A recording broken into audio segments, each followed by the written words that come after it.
that fool. Hit him, hit him, hit him, hit him, hit him, hit him, hit him, hit him, hit him, hit him, hit him, hit him, hit him, hit him, hit him. Smash him up, watch that move. Went too swift, can't catch these dudes. Hit him, hit him, hit him, hit him, hit him, hit him, hit him, hit him, hit him, hit him, hit him. Listen, listen, listen, hit him, listen. This Eagles talk, this talk Eagles. Philly bleed green, it's from your people. Fly, Eagles, fly. Let's peep the squad. Big Pat Shell and Dante the Dark Child. Drop the stats on them, drop the facts on them. Spur King, baby, let's get it on.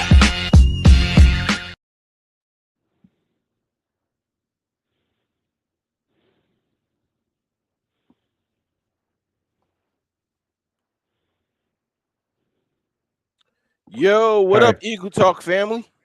Yo, I'm sorry. Am I back? Yes, sir. Yo, what's up, fam? It's your man Dante the Dark Knight. Welcome to Upon Further Review Eagles Talk, where we go over the Eagles' previous game in which we dropped to the Arizona Cardinals. The lowly Arizona Cardinals. Our Philadelphia Eagles find themselves losers of 4 out of the last 5 games as we go into this final week. So we're going to talk about it. We're going to talk about it. And, you know, I'm going to keep it 100. I have to keep it 100. You can call me what you want to call me, but I got to keep it 100. And we got to talk about what we saw, you know, and what we saw was ugly. What we saw was a team that I am wholeheartedly behind. Don't get me wrong, wholeheartedly behind. But I can't get over what my eyes are seeing and telling me. And that is that this team, unless some drastic changes happen between now and the beginning of these playoffs, this team is in dire straits right now. We're not playing like or resembling a team that is capable of winning a Super Bowl. We're not resembling that right now. That's not to say that we cannot resemble it, but right now we don't resemble that type of squad that can do that. And that's concerning to me. So let's talk about what we saw on Sunday. Let's talk about seeing our team up 21-6 at halftime and losing a game to a team that is at the bottom of the league, right? Even being up 21-6 in that first half, it didn't feel good. It didn't feel good because up until that point, although we had held them to 6 points, we had not stopped them one time in the first half. We had not forced them to punt one time in that first half. And I said it as I was doing the play-by-play. That concerns me. It concerns me. We're up 21-6, and it doesn't feel good because we have not stopped these guys all half. And sure enough, my intuition was proved to be right because in the second half, we continued to not stop them, and they won the game. So I continue to have little confidence in this coaching staff that they can fix what ails this team, and specifically in my eyes, I know Pat may have different opinion, but what ails this offense? And I think that's the key to unlock whether we are going to be contenders in this playoffs or not. So I've spoken enough. I'm going to, let's start this quarter. So after we start this quarter, I'm going to turn it over to my co-host Pat and allow him to give me his assessment of what he saw on Sunday. So, you guys, you're watching Eagles Talk, the most unique Eagles coverage show around that's by Eagles fans, for Eagles fans. And here on Eagles Talk, we like to talk about our favorite football team, that is the Philadelphia Eagles. We do so in such a relaxed manner that we enjoy our favorite adult beverage in the form of shots. I am at I'm actually not at volleyball, but I got another affair that I'm going to walk into. So I thought I'd do the show. I had to do the show from where I am. So, but I don't have anything. So, Pat, what are you drinking? What are you doing a shot of? I got the Romantica tequila. I had to go to the tequila. So I got to Okay. drink that today. All right. So Pat's doing the Romantica tequila. And you guys, let me know what you're doing because this is one of those times where, and please drink responsibly, but this is one of those times that calls for maybe perhaps drinking your sorrows away because our team is not looking very good right now. All right, so without further ado, down the hatch for our Philadelphia Eagles. Three, two, one. You're now listening to the first one. Okay, Pat. So you heard my little spiel. You heard my concern. What did you see Sunday? And how are you feeling about what has transpired in the last 5 weeks? I literally saw a team with no fight, with no fight whatsoever. I watched a show called Speak with Manuel Acho, Shady McCoy, and he said it perfectly. Like they had bad eyes. How many times did I seen Avante Maddox playing inside when he should have been outside? He's stacking on the inside when you know the receiver is going to move to the outside. Totally out of position, running totally in and mistaking the tight. The tight end is your man. When I saw that play, the tight end is your man. The tight end got at least 12 yards off of that play itself, right? Bad eyes. Bad eyes. He said also bad gap integrity, which we was getting gapped every freaking run play for the total of 221 total rush yards from the Arizona Cardinals. We got those big dogs in the middle. The outside defensive ends needed to keep outside contained. It was a play with Josh Sweat had it. All he had to do was stay outside. He peeped inside and got knocked down in the rush. You can't have that moving forward. You're gonna play teams that have better run offenses. You're gonna play teams that are gonna have a better pass offense. You can't have these guys making mistakes. And yes, Avante Maddox was coming off injury, and for that, Bradley Roby should not have been inactive. You should have eased him into the game. Ease him into the game. You ease everybody else into the game, right? From injury. But you threw this guy out there knowing he overplays every doggone play. Then the last thing, Dark Knight, bad play calling. We said this time in and time in, over and over, whatever analogy you want to think of it, right? We said, why the hell are we doing a quarterback power? So what? Jalen Hurts can squat 600 pounds. So what? Jalen Hurts is elusive. So what? This is not the Baltimore Ravens offense. We don't have a fullback. And why are we using our quarterback when we're going against the Arizona Cardinals defensive backs that are terrible? This makes no sense at all. At all. You're not running against a 7 to 8 man box. If they have a 7 to 8 man box, throw the damn ball over the middle, not outside or quick screens. This stuff has to stop, or we're going to be pretenders in the playoffs, not contenders. We're gonna be going home in the playoffs. That's what the hell we're gonna be doing. Um, yeah, everything you said is valid, and you have not helped me feel any better. But it is what it is. We have to talk about this. We have to talk about it honestly and openly, and this is not any indication that we have given up hope on our team. This is just pointing out what is very blatant and obvious to the naked eye that our team is not who we thought they are, not at this present moment. They do not look like that. And that statement right there is the hope that I am exhibiting because, and all, for anybody on the outside looking in, they would be calling this team dead. At 4 out of 5 weeks, we have not looked good, and it doesn't look like we have solved anything that ails this team right now. So it's not a good look right now, but I do have a slimmer of hope in that if, and this is a big if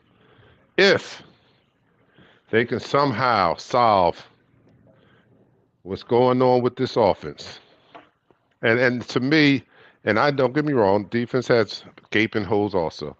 Hmm. To me, it's a bigger or it's an easier problem to solve to me.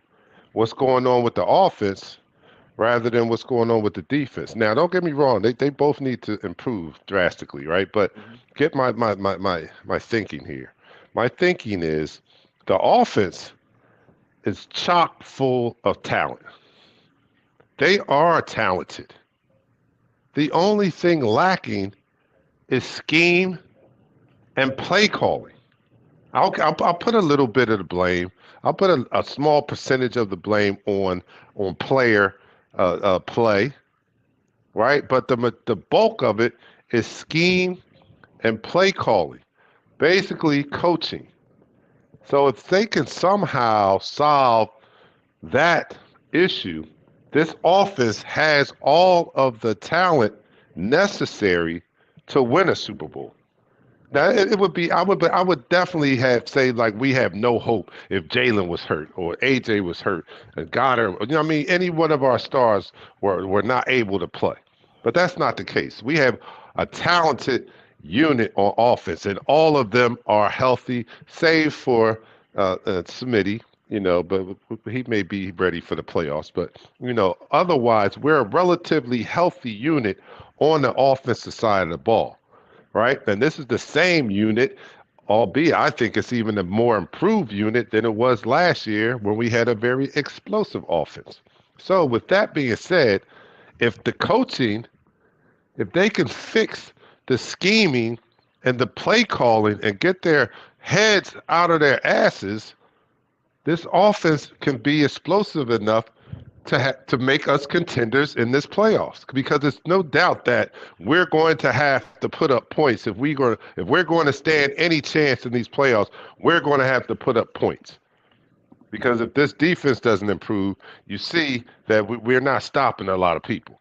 So it's going to be imperative if we have any chance or any hope of going far in the playoffs. This offense is going to have to be the unit that carries us, and I think that the offense is in best position to do that because of the talent that we have on that offensive side of the ball. So that's the hope I have. If somehow Sirianni and Brian Johnson, I don't know, call Frank Wright or something. Just get him on the phone. Get somebody on the phone. Get somebody on the phone and discuss play design. Get somebody on the phone and discuss how to put Jalen in the best possible position. Get him on the phone. And then I'm not talking about your brother and your Hmm. damn father. Don't talk to those guys anymore because it's quite obvious that you have talked to them because we see the high school scheming that you've been doing.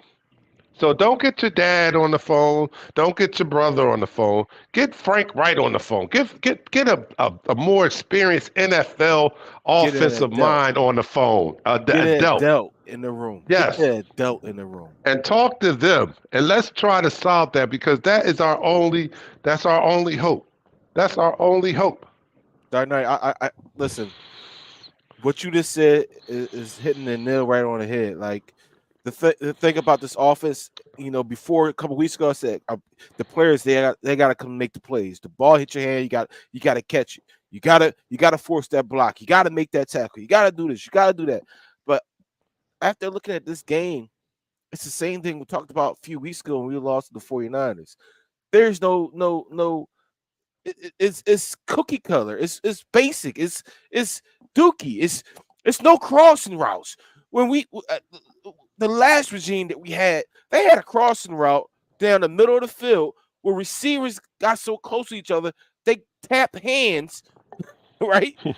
They made defenders move out of the way because that's how the routes were made. They were made to make it difficult for you to cover these routes. The routes they have nowadays with this regime, with this offensive coordinator, with this head coach, is pool butt.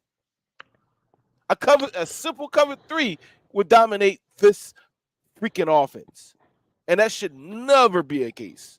Should never be a case. Your main routes is a deep over corner route and an outside route. Where's the middle of the field? You leave in the middle of the field wide open. You don't even touch the middle of the field all game. Then on top of that, you ran 47 plays to 72 plays. That damn defense, regardless of how bad they play, they're tired. You don't give the defense an opportunity because you don't run the damn ball. This I has to agree. stop. This has to stop. This is a formula for disaster. Disaster. I'm not talking about the 5th seed. I'm talking about getting embarrassed as a wild card team. Embarrassed, Dark Knight. Yeah, the way that they're playing, it's not a given that we can even win a game in the playoffs. The way that we've looked in the last 5 weeks, it's not even a given that we can win one game in the playoffs. Something has to change. We're not seeing, like you said in your opening, we're not seeing the fight from this team. And I'm pointing to the leadership. And when I say leadership, I mean coaching. I'm pointing to that. I'm giving a lot of blame to them because I don't think that he has totally lost the locker room, I don't but think I he lost the think locker room at that all. there are cracks in this in that what's the word I'm using? Unity in the Yeah. locker room. Yeah, there's some cracks in that unity going on in the locker room. And I don't think that they've lost all faith in Nick, but I think that they're heading that way. There was a play, and I just got finished talking to my barber who was at the game, and he said, I don't know if you guys saw it on the TV, but Mhm. before they called that last play that got Devontae Injured. Smith hurt, yeah. Hmm. He said when they called that timeout, when they came out of that timeout, They were he pissed. said, yeah, AJ Brown's body language was like, dude, like I don't believe we can ready run this play. It's a give He up. said he just basically was like shaking his head like, I don't believe we can ready run this play. And then they ran the play and Devontae got hurt. It's a give up. It's a basically saying we can't run the ball. Dark Knight. The crazy thing about it, the offense is running the ball at a 4.0 clip. Offense, not talking about Smitty. I mean, not talking about Swifty. The whole offense in general was running the ball at 4 point clip. They ran the ball a total of 23 times. If they just ran it at the 40 attempts like the Cardinals did, not only do they hold on to the ball another 15 minutes and kind of even the time of possession out, they have 160 plus rush yards, and their defense is a little bit fresher. And not only is the defense a little bit fresher, you run the clock out. Mm-hmm. Mm-hmm. This is not Madden. This is not a high school game. This is not a college game. This is the pros.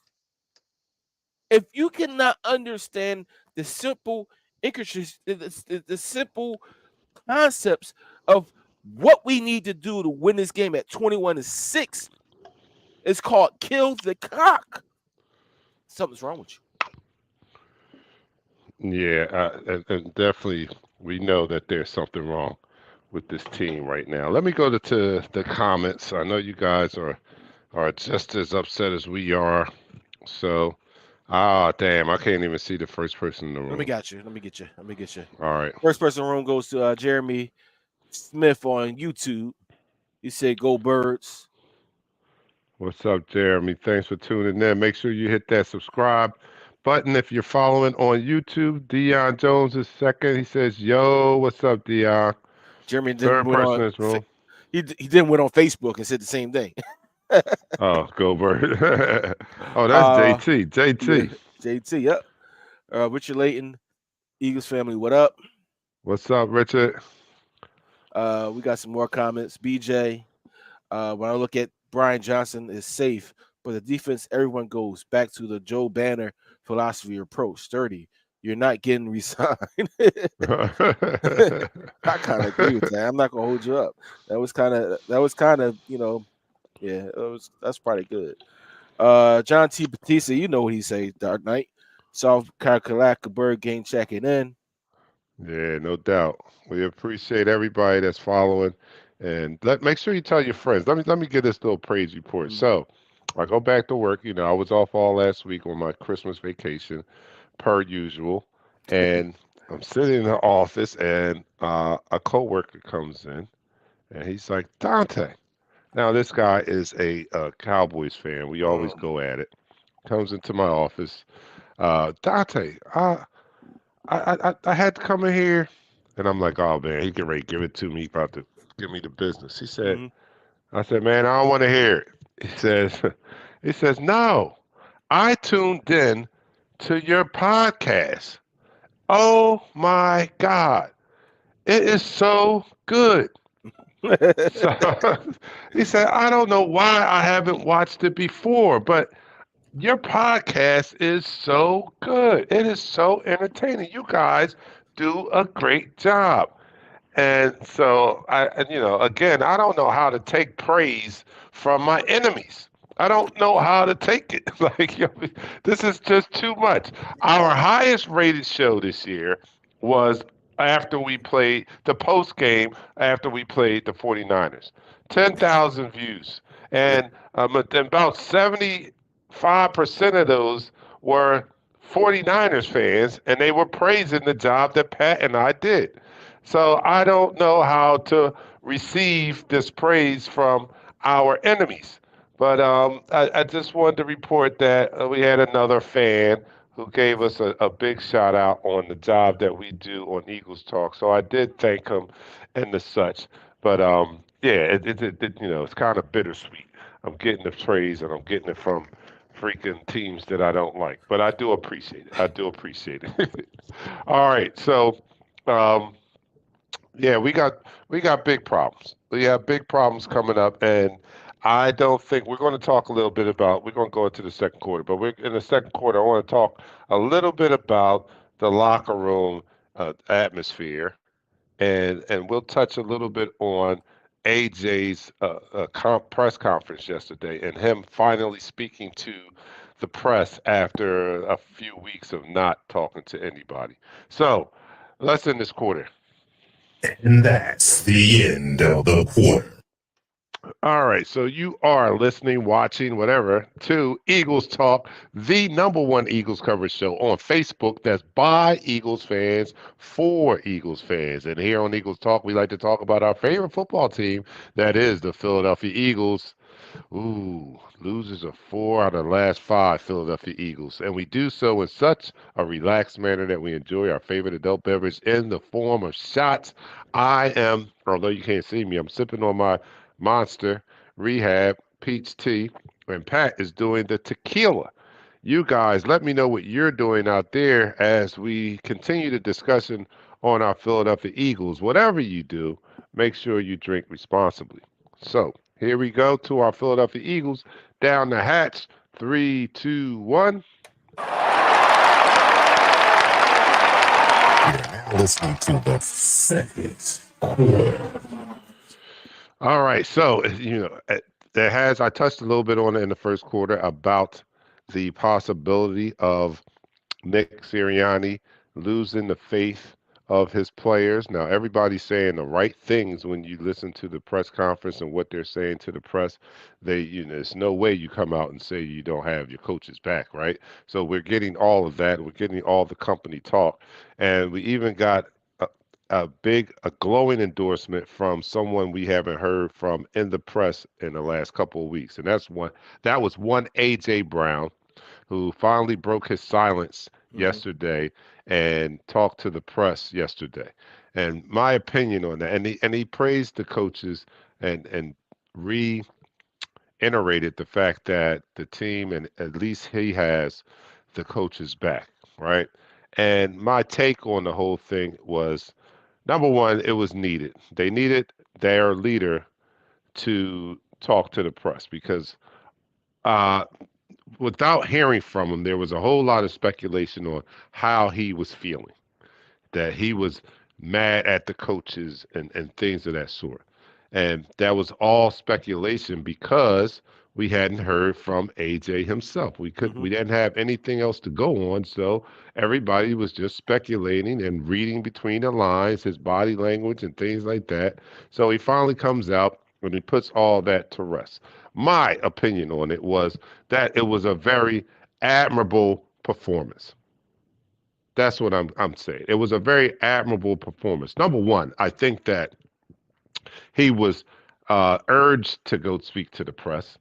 So that that it was a good look for the team to have him speak to the press because things are getting really they're heating up right now. 4 out of the last 5, you let the lowly Arizona Cardinals beat you, and your star player is not talking, seemingly disgruntled with the coaching staff. We need our leader or one of our leaders on this team to break his silence and kind of bring the temperature down, right?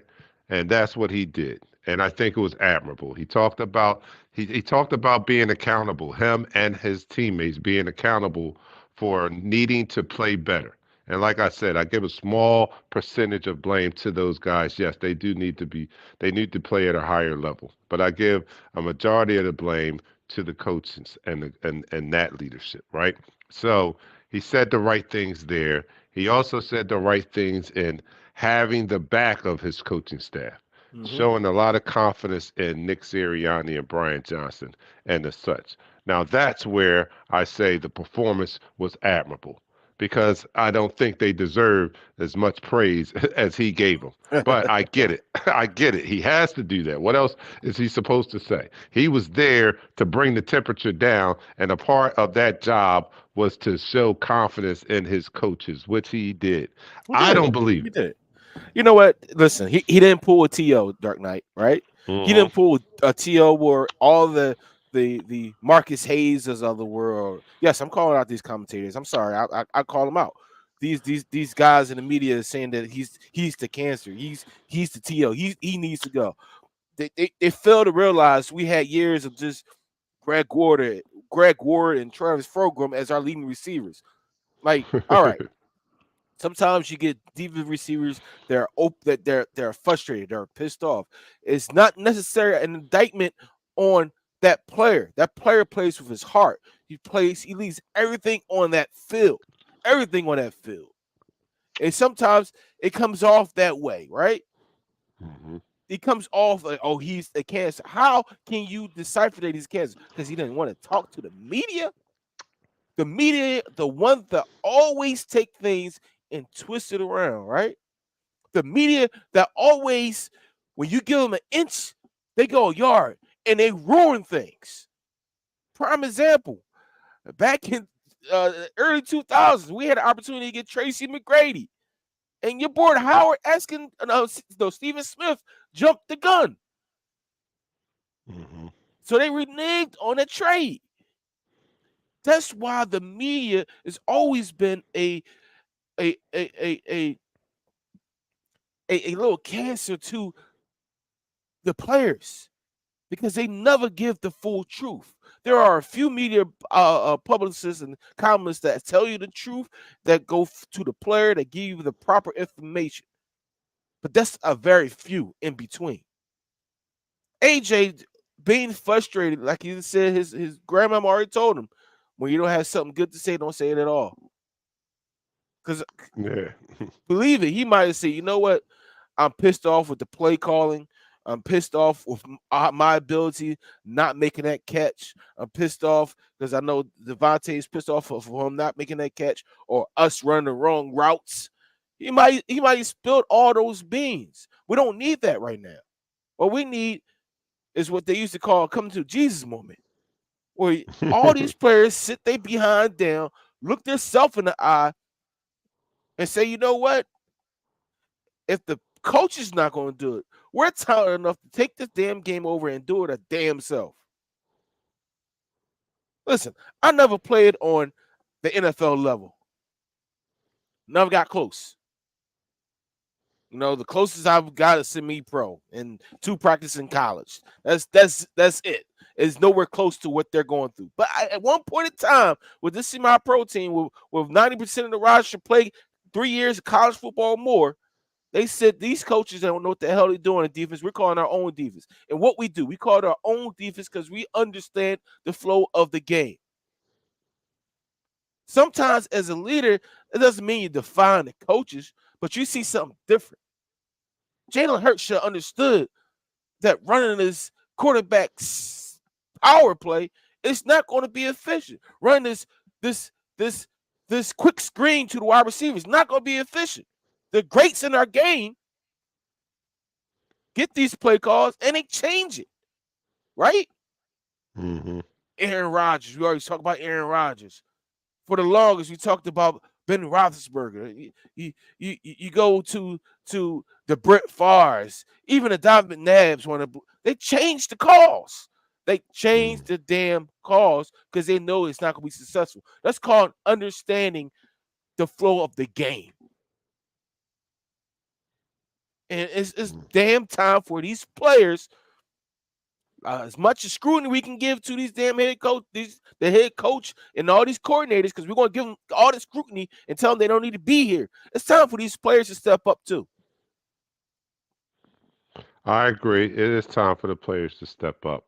I am, I am still standing strong on the fact that AJ was paraded out there Mm-hmm. to bring the temperature down and try to bring the temperature down from the heat being on the coaches and try to dispel some of the speculation that the press and fans had over his reasoning for being disgruntled. Because although I hear what he says, I don't believe what he says. Yeah. He said a lot when he said when my grandma told me if I don't have nothing nice to say, don't say anything. All you can't take that back. There's no explaining that away. Yeah. You were mad. You were mad about Yeah, something. you were pissed. You were And you was pissed. pissed about, and you weren't pissed about your play. You wasn't pissed about your teammates' play. You were pissed about the play calling. And that's without knowing, he didn't tell me that, but that's just without knowing that. That's what he was pissed at. He was pissed at with play calling. And I see the comments out there, and I know that some people don't agree with my assessment of the offense taking a lot of blame. But what's that saying that they use in the superhero movies? With more power comes more It's more responsibility, responsibility. Yeah. right? This is the philosophy I'm using when I'm laying that blame on the offense. With more power comes more responsibility. This offense is head and shoulders better than this defense. Yes, we know we got a defensive problem, right? We know that we're not stopping people very often. That's why the offense has to take greater responsibility in controlling the game because they're the more talented team. They're the more talented side of the ball here. Correct. And if they Correct. could get their shit together, they could do it. They've done it earlier in the season. They've done it because what I'm looking for from them and the greater responsibility that I think that they need to have is they need to control the ball more. And they could do that with the proper play calling and scheming. In the early part of the season, if you recall, we were dominating time of possession. Correct. That alone was helping not only this team win games, it was helping the defense. Mm-hmm. When you have the ball for 40 minutes and the opposing team only has it for 20, that's less plays that they get to run. That's less opportunities that they have to score. Mm-hmm. That's less time that our defense has to be on the field getting exposed. That's more time for our defense to be rested. Mm-hmm. So there's a lot of responsibility. There's a lot that can be done if the offensive side of the ball can play up to their ability. We don't.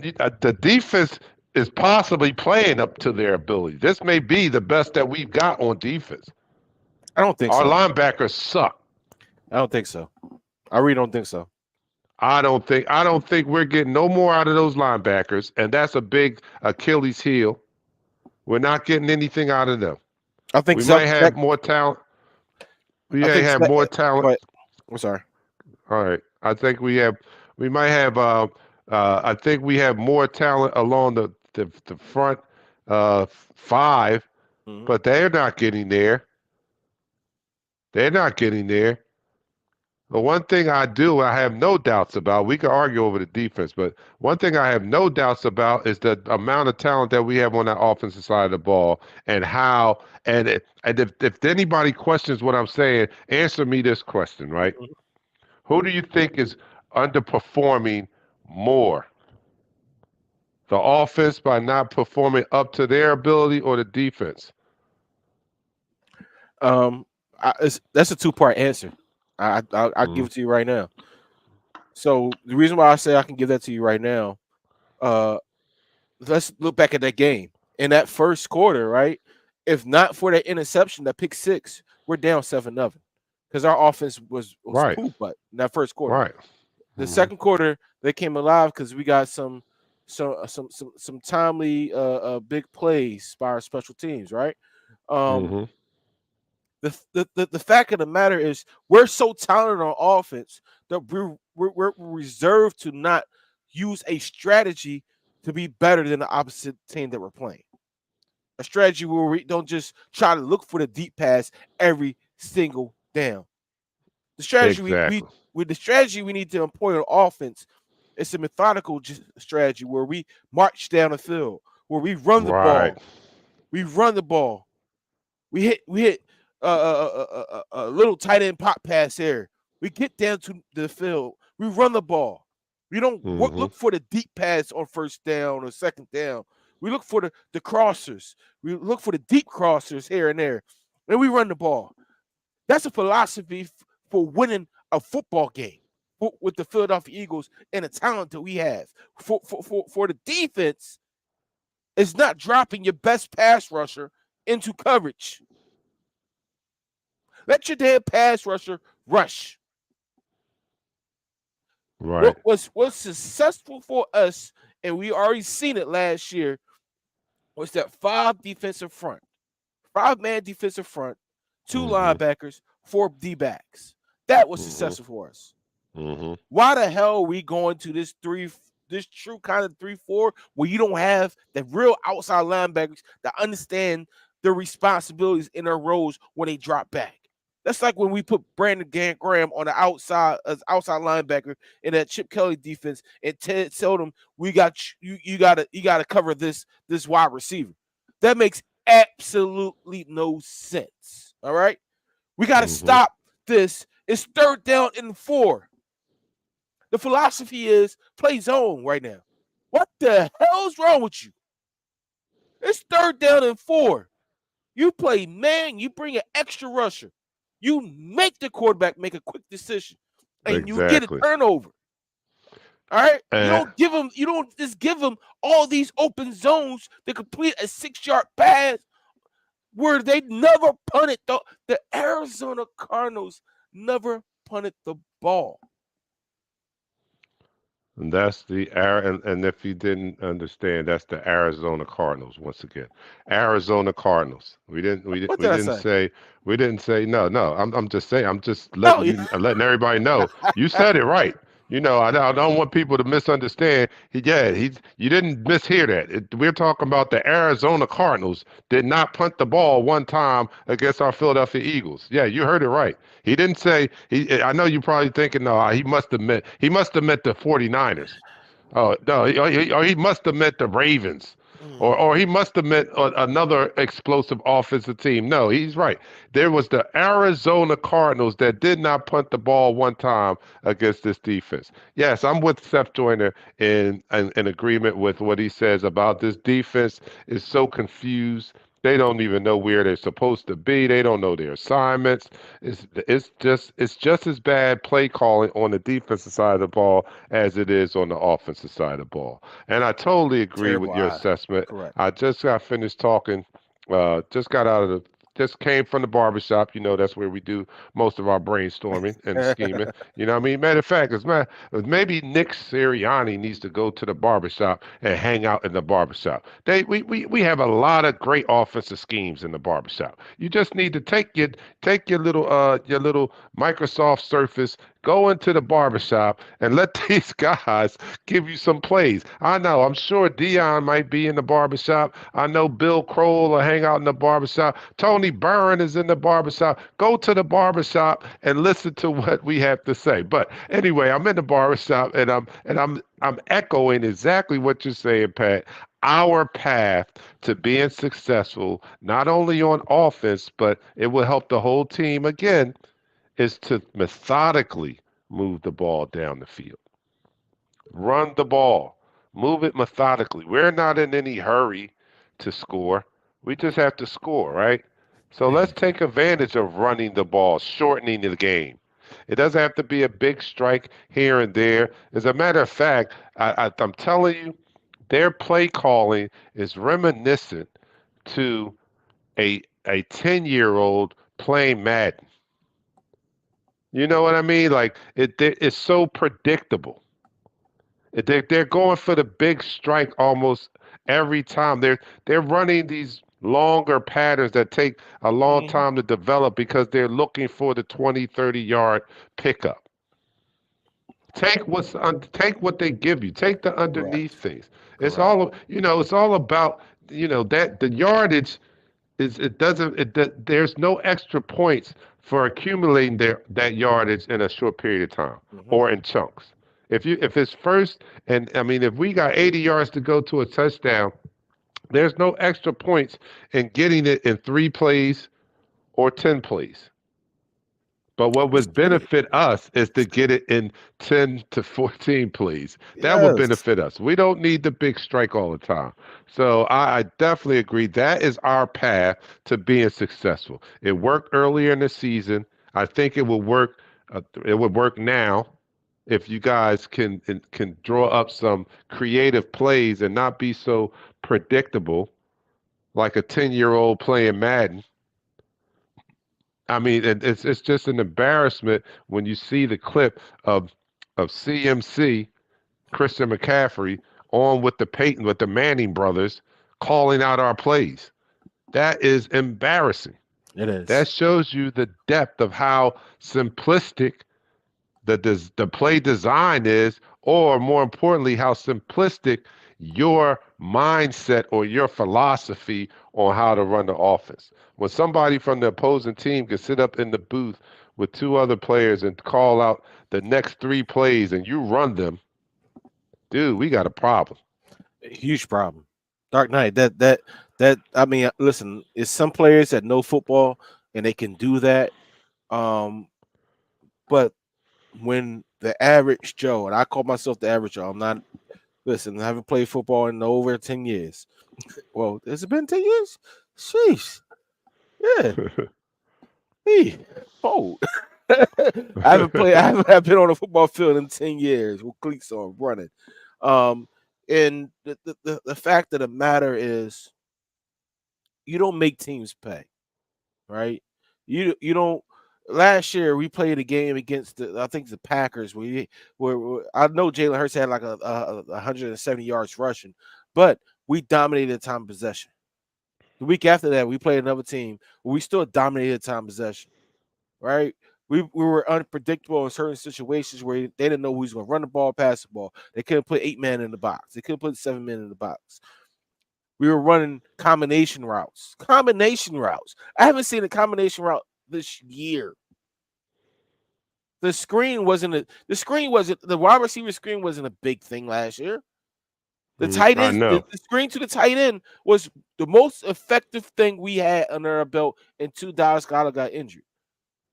Hmm. Once he got injured, we started running the rock. Listen, I know we don't have the ideal running back in Swift. He's a Pro Bowl running back. He's over 1,000 yards. But he has the same ability as Christian McCaffrey. Prove me not. Yeah. CMC in college was the man. Yes, he put up 200 yards, 2,000 yards in a run powered offense. This Swifty have like 600 yards, 1,600 yards. Mm-hmm. So it's not about the size of the player or what the ability y'all think you can do. It's about utilizing what you have. Get him out in the open. Gainwell, listen, I saw the comments about Gainwell. Gainwell is effective on certain situations. He should not be your starter. Gainwell is more effective. Listen, I hate to say this because I love Kenneth Gainwell. Sometimes I get pissed off at him. I love Kenneth Gainwell. He is the prototypical secondary running back when you have a hot running back. You bring him in, he changes things up. He can pass catch because what he was before. He was a slot receiver at Memphis, right? He was a quarterback in high school. Come to find out, because he threw a pass.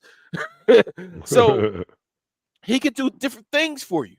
Then you bring in Boston Scott for those tough yards since you don't want to use Rashard Penny. How do you activate a fourth running back and don't use him? That makes absolutely no sense. That's on the head coach. Oh, no, I'm sorry. That's not on the head coach. That's on the GM. Because you're going to activate a running back you didn't activate all season but one time and deactivate a slot corner that you know you might need.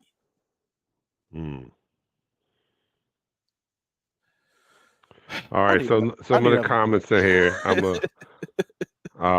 this is hilarious right here now. James Edgefield says our scheme is ran like Pop Warner in high school football on both sides of the ball. So true. Gary says I've been looking for Penny all season. Gary is like I live here 25 miles from Tampa, grew up in Jersey, attended Temple, and will not be spending my money for playoff tickets if they play Tampa in the wild card game #1. That says a lot. That's a lot. But I would go. I don't know about you. Eddie says, run the ball. They cannot even use the correct running back. Isn't it interesting that Swift, with what seems less game time, makes the Pro Bowl and not Gainwell? Yeah, that's a head scratcher too. I mean, I think touch 16 I think they're going to use Swifty a lot differently once the playoffs start. For some reason, I get this eerie feeling that they're going to unleash Swift in the playoffs, sort of like how they did with Gainwell last year in the playoffs. Remember, Gainwell was really quiet during the season, and we didn't know what Gainwell was even capable of until the playoffs of last year when they unleashed or unpacked the Gainwell package. We saw Gainwell catching passes and everything. I never saw him before. So for some eerie reason, I had this suspicion that they're going to unleash Swifty a little bit more in the playoffs, because part of that thinking is I thought that they were really trying to get him through the season, because he's never played a full season, right? He's never had 1,000 yards, never played a full season. So I think a part of that was them trying to preserve him. That's just my speculation. So I'm hoping that. And part of his hope also, I'm hoping that they unleash him in the playoffs, because we do need to see more of Swift. I don't know why we're not. I'm hearing rumblings, or I'm hearing whispers that maybe he's not the best pass protector or something like that. Something that's keeping. There's Okay, enough all film right. this season. There's enough film this season to see Swift step up and pick up the blitzer in a fashion where Jalen Hurts, if he would have stayed in the pocket, would have had enough time to release a decent ball to a wide open receiver. There were many instances where he equated himself very adequately as a pass rush blitz picker up. He has done well. You stop Dark Knight speculation. Listen, I was trying to say Dark Knight. If they haven't done it now, they're not going to turn on this playoff and say, all right, y'all, it's phase 2. Here's the second playbook we talked about. Like, no, that's not happening.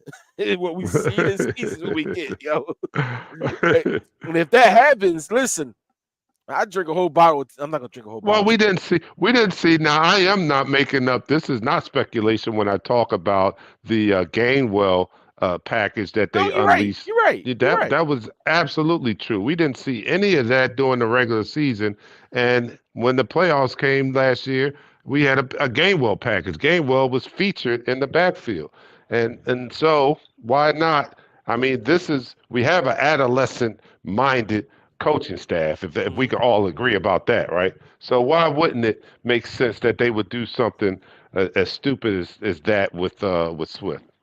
Yeah, listen, I don't know. I mean, I could see they can got to 11-0. They know there's going. I mean, 11-1. They knew what days 11-2, whatever. They knew it was going to the playoffs. And they say, you know what, we need to rush these guys up and not give them as much carries.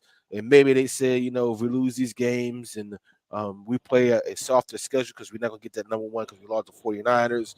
We know we're gonna end up going to Tampa, playing Tampa, and then we can play the 49ers and unleash the beast to them, and be the team in the NFC East to go back to the Super Bowl. I mean, yes, that's a fairy tale. That's a fantasy. That's nonfiction or fiction, what you would say, right? That's something that you right now in your man cave right now. You smoking your your your cigar. You know, you got your go to, right, and you're sitting there. You Since you don't drink anymore, you smoke on a little. Your one cigar you smoke once a year. You know what? That sounds like a great movie to put out. I'm gonna call it The Eagles. That's what it sounds like. It doesn't sound like real. It's not going to happen. All right. It's either they come out there and play football or they don't. Point blank. Dark Knight, you there? Yeah. I'm sorry, I'm here. All right. You don't know what's going on in the background here. I thought. You have no idea. All right, no, but Oh yeah. yeah. Happy. I got to do this too, man. Before we go to the fourth quarter, man. I know J5 is coming up for you, so happy J5, early J5 for you. Oh yeah, that's exactly where I'm going to a pre-J5 event. That's why I'm not on camera because I'm I going to kind the of feel cigar that. lounge. Yeah, I kind of feel going. that. And last year I broadcast live from that Yeah. cigar lounge, but I decided not to this time because I was missing out on a lot of festivities being on the air. So I said, all right, I'm not going to do that this year. But yeah, I'm heading up there. I'm heading up there now, and I appreciate that. Appreciate that. Man, I know Hey, y'all having so a good guys, time. man, let's end this quarter though. That's the end of the quarter. All right, we only got about 7 minutes to go. Let's do one more quarter here. You are watching Eagles Talk. I'll start off the quarter with some of these comments out here because you guys are really having fun out here. Yeah, they're having a good time. So, so you are watching Eagles Talk, the number one Eagles coverage show on Facebook that's by Eagles fans for Eagles fans. And here on Eagles Talk, we like to talk about our favorite football team. That is the Philadelphia Eagles. They are still our favorite football team, no matter how bad they're sucking right now. They're still our favorite football team, and we do so in such a relaxed manner that we enjoy our favorite adult beverage in the form of shots. So I am doing the Monster Rehab peach tea, and Pat is doing the tequila. I've seen a couple people out there. I know that Dion is always doing the Maker's Mark, and others out there doing their favorite beverage. But whatever you do, make sure you do it um, responsibly. So here we go. To our Philadelphia Eagles, down the hatch. 3, 2, 1. You're now listening to the fourth. So we're not playing, right? Like Tommy Matola came in there, was talking smack, and somebody bounced his ass right out of there real Yeah, quick. They know. I'm not having that. Listen, All right, listen. that was We Pat. can come. We can Pat. come in here. We come in here and be civil, right? Eagles. Listen. All right, cool. But at this particular time, right, how I'm feeling, how many shots I had in my system, meet me on Broad Street. Yeah, Let's get yeah, this over with. yeah. No, it's all love. Listen, it's all Eagles talking here. We want to keep it clean. That's how the stampede starts. Tommy, maybe No, Pat got y'all asses out of here. Y'all better maybe next Pat week not playing. we let you on here and talk about your team and Yeah, doing it's too doing sensitive right now. Too yeah. sensitive right now. We're not doing that right now. We not for play right now. We not for Nah, play. no. It's not We happening. got a crisis going on. It's not play time right now. We Nah, talking some serious it's not stuff. happening tonight. Like in our various organizations, when you have to have that closed meeting. That's a closed meeting right now. We have to close the strategist, get on the door. Don't let nobody outside in the damn room. Yeah. Listen, I'm gonna tell you right now, Dark Knight. It's like I listen to WIP all the time, and they always had the Cowboy Jim. He flies for Yeah. he flies for the freaking Philadelphia Eagles. He's a pilot. Yeah, I'll put you out there, Jim. But you put yourself out there actually. But anyway, you always have them on. You always have these Cowboys fans on the radio when they're talking negative. If I was on the show,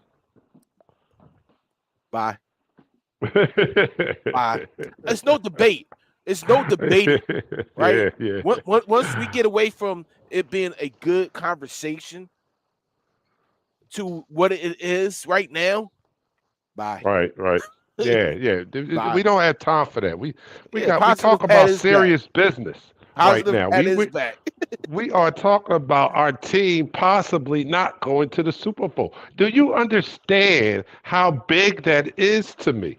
That this is a huge disappointment that we even can imagine the fact that they're not, because I this was a hopeful season for me. I dubbed this season as unfinished business. I just knew that we were going back to the Super Bowl. I know it was a tough road, but we were doing so well. I mean, even with squeaking out the wins, I was like everybody else, drinking the Kool-Aid and ignoring some of the obvious signs of us squeaking out wins and stuff like that. But I thought it was admirable that this team could bounce back, because you know what they say after a team loses the Super Bowl, how poorly they do. And we were bucking the odds. Even though we were squeaking out wins, we were bucking the odds. And I thought it was a positive, because we did have the toughest schedule on paper. On paper, at the beginning of the season, they said that we had the toughest schedule. And they said that two teams that lose the Super Bowl do not make it back, right? And with that, we went 10-1. So why wouldn't I feel good? Even with the close wins, why wouldn't I feel good having the toughest schedule and we're 10-1? And at that point, we had beaten some top 10 teams. We had beaten Miami. We had beaten Kansas City, although Kansas City seems to have fallen down a little bit. But, we had beaten those teams, so I was feeling good. So I am very, very disappointed to look at this team now after 5 weeks, going 4 out of 5 as losses, and having to possibly wrap my head around the fact that this team doesn't have the resiliency or the fight or the hunger or the toughness. Those are adjectives I never thought I'd be using about this team. That team that we saw on Sunday, no fight. At all. No fight, no toughness. At all. Now, those are not adjectives that I thought that I would be using for my team. So yes, we don't have time to hear from all the opponents, fans, and things of that nature. It's a serious meeting going on in Eagles Talk tonight. Definitely. I like this comment here. I do believe in miracles. Go back to my comments when we go back to the Super Bowl this year. Listen, things can happen, right? Teams can get hot. Going against the Giants, we could put up 500 yards. Our offense can look back back on the tracks. The defenses can look more intense, and the same can get right back on the tracks and get hot going into the playoffs, right? It could take just that one game for us to get back on track to being the Philadelphia Eagle football team we've been wanting for them to be all season. They could play all three facets of the game and be outstanding, superb, tremendous, and excel and achieve like we need them to do, right? I had to throw that achieve in there for you, right? So the crazy thing about it is teams in the past. There have been teams in the past that look like flailing ducks going into the playoffs. but Mm-hmm. somehow, some way, they pulled themselves up by the bootstraps. They got on that pedestal, and beat the person in front of them, beat the next person in front of them, beat the next person who was definitely supposed to beat them, and end up winning the Super Bowl. There are teams, and it has been cataloged year after year where they have went through the same situations we are going through right now. I'm not comparing us to no other teams, even though all the media has done the same thing. You've seen the memes, you have seen Baltimore, you have seen these other teams that then look strong going into the playoffs. They won the last game or lost their last game, whatever it may be. This team has the athletes to outlast every single one of those teams in the NFC, regardless of where we're playing the game. We have And the I agree. athletes. We need And that I Super agree. And that's Bowl. where I hold out hope. And I was just about to bring that up. That's a great segue into that. We have Mhm. seen the Baltimore Ravens win their last Super Bowl, losing 4 out of their last 5 games that year. They lost 4 out of their last 5 games going into that playoffs when they won the Super Bowl. Mhm. So it has been done. And I Four think of the we last have a more, five. we might not have, Ray yeah, Lewis. 4 out of the, yeah, We we don't might have not Ray have Ray Lewis, no. Lewis, but they didn't have Jalen Hurts. You know what I'm saying? Like, so what we didn't have on defense, they didn't have on offense, and they made it work. I had So, Joe you Flacco. Joe know, Flacco went off on that Super Bowl run, right? yeah, he Playoff did Joe go off. Flacco. Right, but there was no mistaking that their offense was not loaded like our offense was. Nah, not at all. So, um, so there's the hope, right? Yeah. If we get this thing on track, and we can return to, we can That's Dark Knight connecting to his audio in his car. As we continue the show, because he's getting to I'm that sorry. J5 pre-celebration. That's what he's getting to right now. Yeah, I just got in the car, it switched to the car. All right, so what I'm saying is we can even return to early season form where we're just winning games, and all we need to do is win 3 of them, right? That's all we need to do. That's all we Not two, need. but So three. 3 of them. That's all we need to do. So I'll take that. I'll take the grittiness. I'll take the resiliency. I'll take the toughness Hmm. that we displayed early in this year. I'll take the methodically moving offense. I'll take the big dosage of Swifty. I'll take all of that if that's what's going to get us back to the Super Bowl. So Yeah. it's not over. It's not over, but it does start in about 2 weeks, and we'll look at this game here. I don't know if they're going to rest players or not. Uh, No, you don't rush players. all right, we don't. We really don't, because No. especially the defense, because the way they're playing, they need They no need to rest. play. They Everybody need to needs to play, play. Coming off that and they injury, need to he practice needs to practice. He needs to play. He needs to play. practice He needs to be out tackling. there. They need to hit. You know what I mean? This Yeah, they this need to this hit. soft secondary, like Seth Jordan said, and I'm tired of Seth Jordan right now. I'm literally tired of Seth Jordan. As a player, you should be tired of him. All right, I'm tired of him. All right, just Well, for tell me where the lie is, because I'm just telling you, for I'm Pete's with Seth. sake, I would just go out there and crack somebody just cause. Give me a 15-yard penalty.